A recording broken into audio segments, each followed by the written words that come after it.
It doesn't matter what kind of e-commerce brand you're building, you still need a rock-solid way to grow and scale your company like clockwork. Welcome to 7 Figures and Beyond, an e-commerce marketing podcast for D2C brand owners and marketers looking for best practices that include proven strategies and tactics to grow an e-commerce brand to 7 figures and beyond. Bringing 18 plus years of marketing experience as an e-commerce brand owner and e-commerce agency owner, please welcome your host, Greg Shuey. Hey everyone, welcome to the 7 Figures and Beyond e-commerce marketing podcast. I am your host, Greg Shuey, and I created this podcast to help direct-to-consumer brands, owners of these brands, marketers of these brands who are stuck and who are frantically and actively trying to find a way to grow their businesses again. For the next few months, I am going to be recording solo casts. I know I mentioned this on my last episode because I really want to dive deep into Google, both SEO, paid search, as well as the LLMs like ChatGPT. Things are moving so fast in this space, and I want people to be able to know what's going on and to be able to adapt to the changes so they can continue to dominate in their categories. Today, we're going to dig into a huge shift that's happening right under our noses in digital marketing and in search engine optimization. When I talk to a lot of brands these days, one of the biggest complaints I'm hearing is that their organic traffic is either plateauing or starting to dip. Now, this isn't everyone by any means. I still have a number of clients right now that are growing month over month and year over year from an organic standpoint, which is amazing. But many brands do not have that pleasure. And what they're wondering is, like, what's going on? They're wondering why their best pages aren't driving the same traffic or the same revenue that they used to.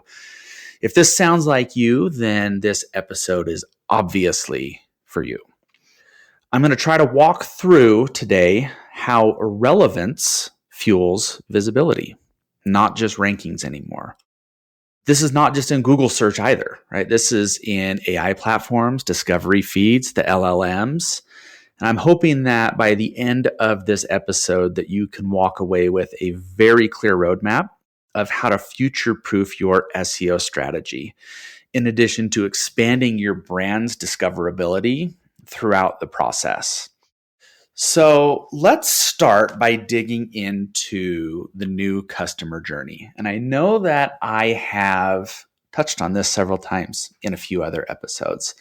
Earlier last year when we got started, it was a big one where we were talking about customer journey, customer research, and really kind of coming to terms that the customer journey is no longer linear. It's literally all over the place these days.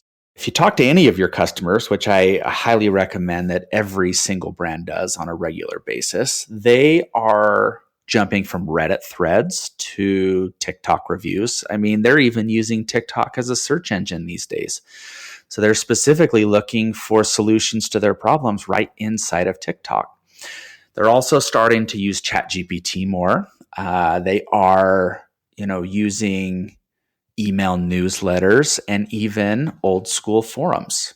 I subscribe to a number of different forums, and in a lot of cases, those forums are growing much faster than they have been the last 3 or 4 years. And they're doing this before they ever land on your product page. So if we think about it, like the old Google, open up a browser, type in a search, click and buy, like that's slowly fading away for many users. And it's hard. Like it's hard to be able to realize this and be able to accept this kind of new territory for brands. The real kicker is, if your brand isn't showing up across all these touch points, you're not just missing traffic, but you're missing trust, you're missing attention, you're missing revenue, and that is going to be pretty problematic moving forward for a lot of brands, and it's really sad. So Let's jump in by starting to unpack what SEO used to look like for e-commerce brands. And it's actually quite simple. Like I mentioned just briefly, your customer will open Google, type in a query, land on a category or product page, and start shopping. The process for accomplishing this was incredibly straightforward, very predictable, and for a while it was insanely effective. As an SEO, you would open your keyword research tool. You will identify the keywords, transactional and commercial based keywords. You will take those keywords, you'll optimize your titles, your meta descriptions, your content on page.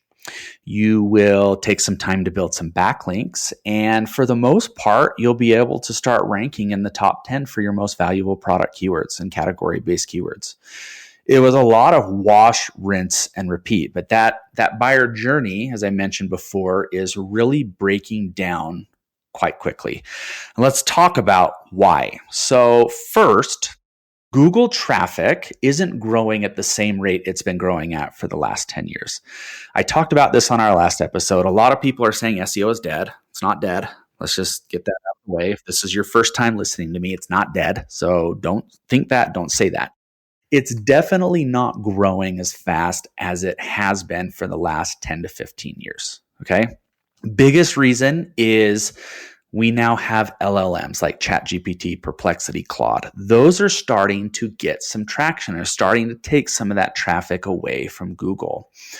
In addition to, we have AI overviews. Now we have Google's AI search that is really starting to hijack mind share and visibility for brands. The second thing that we're seeing is that Google's algorithm isn't just rewarding keywords or links anymore. So instead, it's favoring relevance that comes down to content that closely aligns with user intent and the broader semantic context of a search.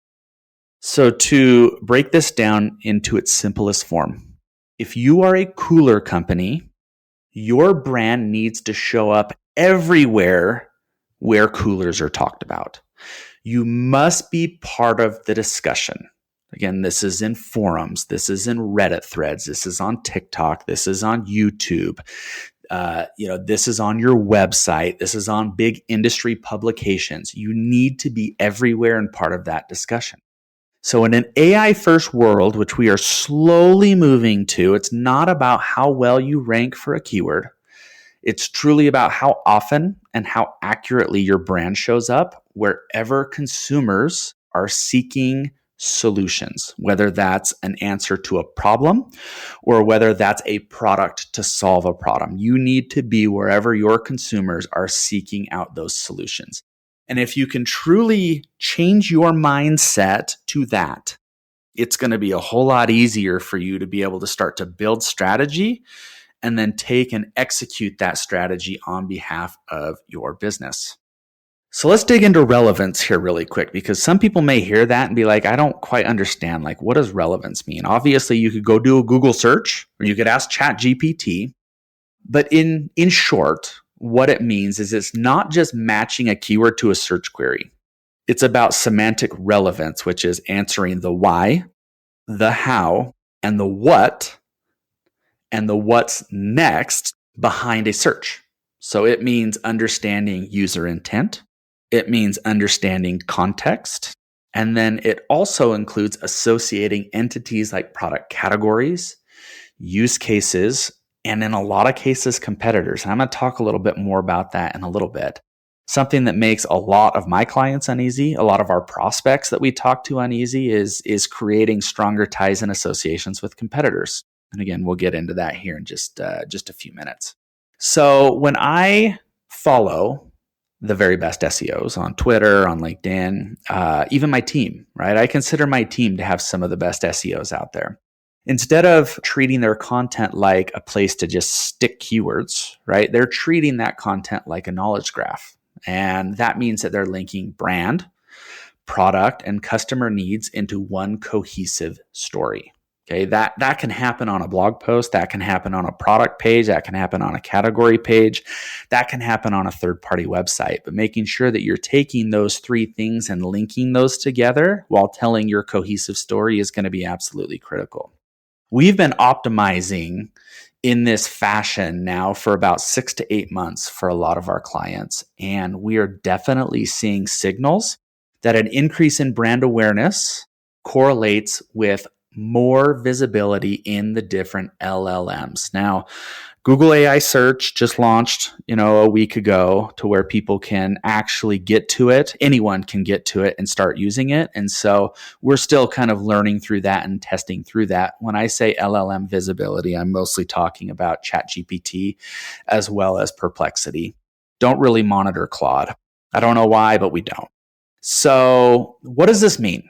If your brand has a decent monthly search volume, so if you go over to SEMrush or any other keyword research tool and you just search your brand name, if you've got at the minimum several thousand monthly searches for your brand name, and then you have topical authority, you are significantly more likely to be mentioned in AI summaries and results. This also includes AI overviews. People also ask other rich snippets that are found in Google. So let me give you a real world example. I'm not going to be able to share the client name. And I think I mentioned a little bit about this on my last episode. But one of our e-commerce clients was stuck.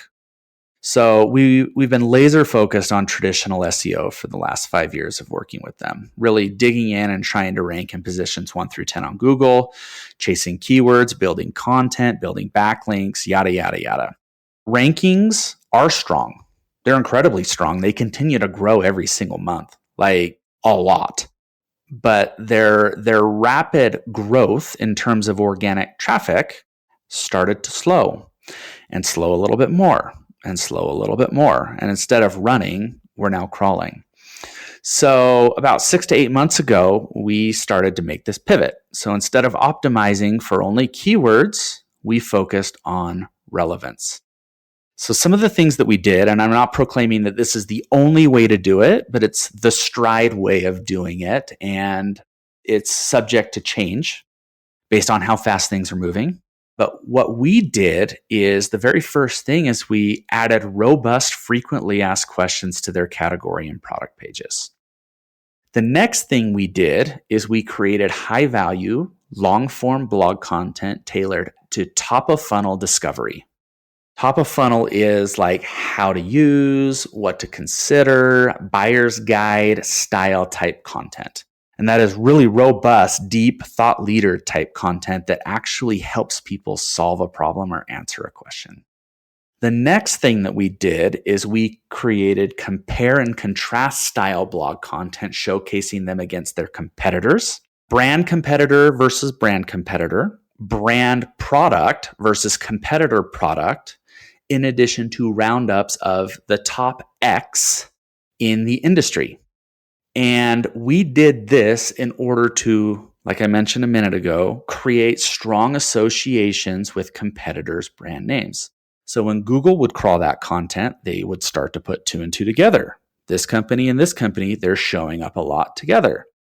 The last thing that we did is we started working with their PR team to get included in discussions that were happening on high value blogs and news platforms. Think like TechCrunch, or, I don't want to throw Forbes out because I don't feel like that's high quality anymore. But some of these blogs that are very niche specific and have tons and tons and tons of traffic, getting them included in competitor roundups, product comparisons, again, to create those strong associations. So we worked with their PR team to start moving that forward. What our team did is we started working on getting them included in forum comments, Reddit threads, and so forth. So we were adding to the discussions that were already happening in those platforms. What happened for this business? Well, I already shared with you that they continue to grow in keyword rankings. Whether or not that's driving traffic, it's sure driving a lot of impressions in Google Search Console, like 500,000 more impressions every single month. It's insane. But their AI overview footprint increased by 170%.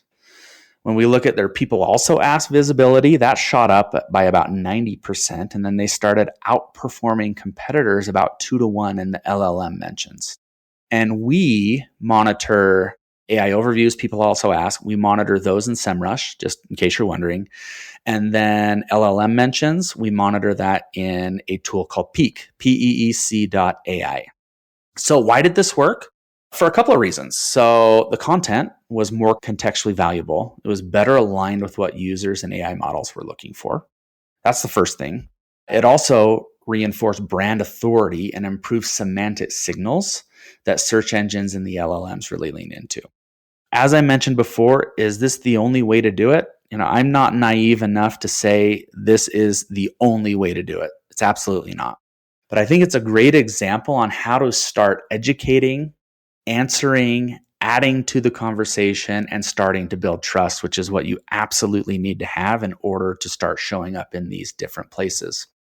And so if you were to take this, right, and start executing against it, you would potentially have similar results. So let's jump in. You're probably asking, how do I tackle this? Sounds like a lot. It's a huge lift. Well, it really is a huge lift. So I'm breaking this down for you. I think I have these ones written out in 4 specific steps to hopefully make it easy for you to be able to digest this and understand what needs to be done in what order. So step 1 is you need to start capturing questions your customers are actually asking. So there are a couple of ways that we do this. So the first thing that I do is we query alsoasked.com.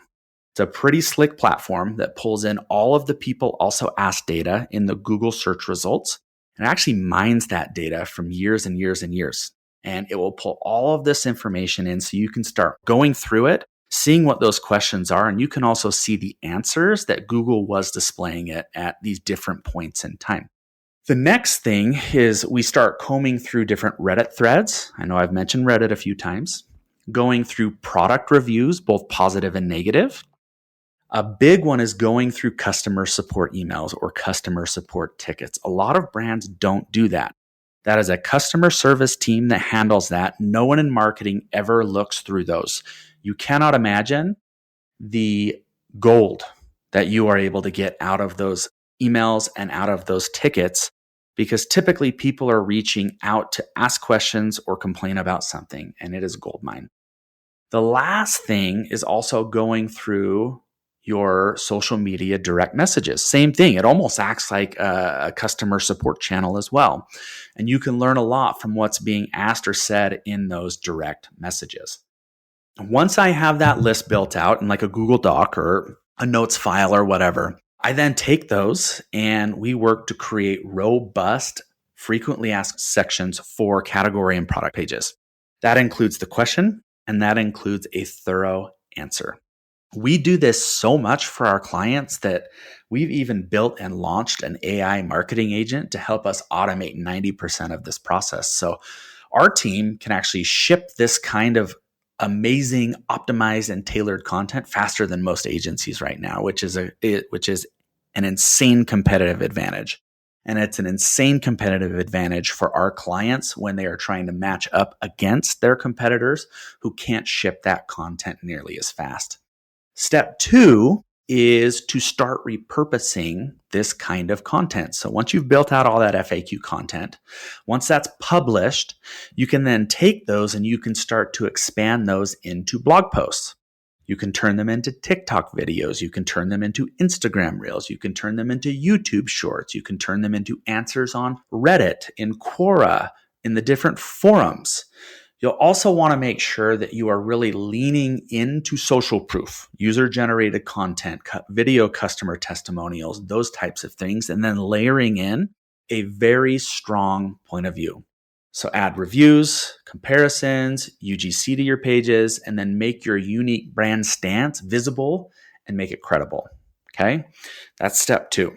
Step 3 is to start internally linking all of your content together. In the past, and I guess we still do from an SEO perspective, internal linking is very powerful to be able to send credibility signals back and forth from different pieces of content on the website. Now, the LLMs and the different generative AI platforms, they use this to help understand topical authority and the bigger picture of your site. So if you have a hub piece of content and a number of different spoke pieces that support that hub content, you need to have all of that linked together so that the crawlers can crawl through those and pull all of this bigger picture together for them to be able to start associating you with the different prompts or queries that people are using. Step 4 is to then start showing up everywhere. The simplest way to start is adding commentary in the forums, starting to add comments to YouTube videos, starting to add comments to Reddit threads, also called subreddits, and doing so in a manner to help educate and inform, not selling. The fastest way to get kicked out of these forums, get flagged on YouTube, kicked out and banned from Reddit is to sell. Nope. We are trying to add value. We are trying to educate, and we are trying to be as non-biased as we possibly can in these conversations. And when the opportunity comes to be able to add your brand to the conversation, that is where the power comes in. These are all of the places that the LLMs are learning from. They are crawling these, they are capturing the information, they are parsing the information, they are making sense of it, and they are using it to power the results coming out of their platforms. Once you've mastered this piece, which is the lower hanging fruit, the next thing you need to do is to identify these larger publications where your competitors are being talked about and work to get coverage there as well. A couple of tools that we use to do this. There's a tool called Ahrefs. People also refer to it as Hrefs. It's a great backlink analysis tool, and we actually use that to be able to do competitive link analysis to see where our competitors are getting mentions and links. The other great tool that we use is a tool called SparkToro, and I'll make sure to include these ones in our show notes as well so that you can access those very easily. That will help you build your list. These blogs, these platforms, not only feed content to the LLMs, but as I mentioned earlier, they create strong brand associations with your competitors, which is absolutely needed, especially if your customers are saying, what are the top 10 companies for men's polos for a man with an athletic build, right? Those are the types of prompts that are being asked in these LLMs and in Google AI search. And if you are associated with those other competitors, you increase your chances of being able to be included in the subset of brands that are included in those results. Pretty straightforward. So you might be feeling a little overwhelmed. Honestly, you probably are feeling overwhelmed, especially if you are the marketing department. Anytime I hear that, have you ever seen the episode of King of Queens where I believe the next door neighbors, they're the Saxkys, they live next door, and his dog barks all night. And Doug Heffernan, the lead on King of Queens, goes over and confronts him. And he breaks down, the dad. I can't remember his name, but he breaks down. He talks about how his division just laid off 2 people, and he proclaimed, "I am the marketing department." That's literally it's hilarious. Go Google or Chat GPT it. King of Queens, he is the marketing department, and watch it. It's hilarious. Anyway, that's what I think about every time someone mentions they are the marketing department.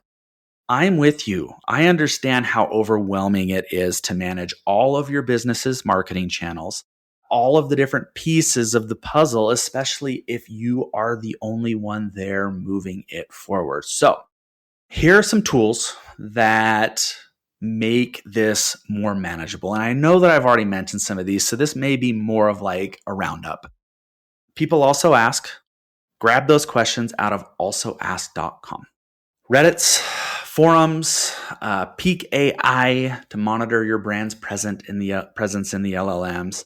Manual prompting. So if you have a Chat GPT account, think through how your ideal customer would be asking questions and go to Chat GPT and ask those questions to see how your brand shows up. And then probably the hardest piece of this is making sure that you have like a really good technical foundation for your website. So making sure that you've got the proper schema markup, ensuring that your pages are crawlable, that they include entity-rich metadata, and more importantly than not, like pick one category to start with, or pick one product, or pick one blog post, and then Do an audit. Figure out what you need to start to add in. Do you need to add in a frequently asked question? Can you then take that frequently asked question and start to repurpose it?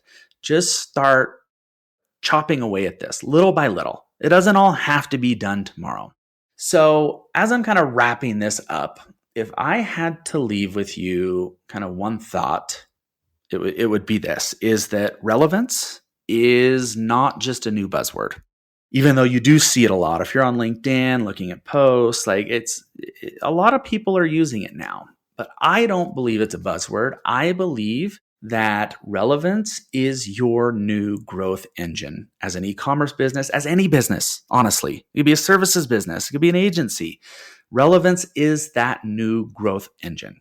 You're not just optimizing for isolated keywords anymore. You're optimizing for discovery across the buyer journey. I think that's important to remember as well. Cool thing is, when you do this, you'll also naturally rank better in Google for the keywords that you want to rank for, and that will drive traffic at some point through that buyer journey. So by taking this approach, you're actually going to kill two birds with one stone. If you just continue to try to optimize for keywords and build links and optimize landing pages and get them as tight as you can with keywords, you're not going to crush the relevance side of things. So lead with relevance, and you will see gains on the keyword ranking and the organic traffic side. So I guess my challenge for you is, like I talked about just a moment ago, is to take some time today or tomorrow and audit one of your content assets. Just pick one. This could be a blog post, could be a video, it could even be a category or a product page. And then kind of go through my steps and see if that particular piece needs a tune-up. It doesn't have to be overwhelming. It doesn't have to be hard. It doesn't have to be time-consuming. Pick one. Just take it a day at a time and one content piece at a time, and you will be amazed at how far you come over 90 days. So I hope that made sense to you. I hope that was valuable and that you're able to kind of take that roadmap and start executing. As always, if you have any questions, I'm always available. I'm happy to talk to just about anyone and help them kind of troubleshoot, identify gaps, areas of opportunities, and opportunities to grow. So I hope that you all join me next time on the next episode of 7 Figures and Beyond. And I hope that you all have an amazing day. Thank you for joining.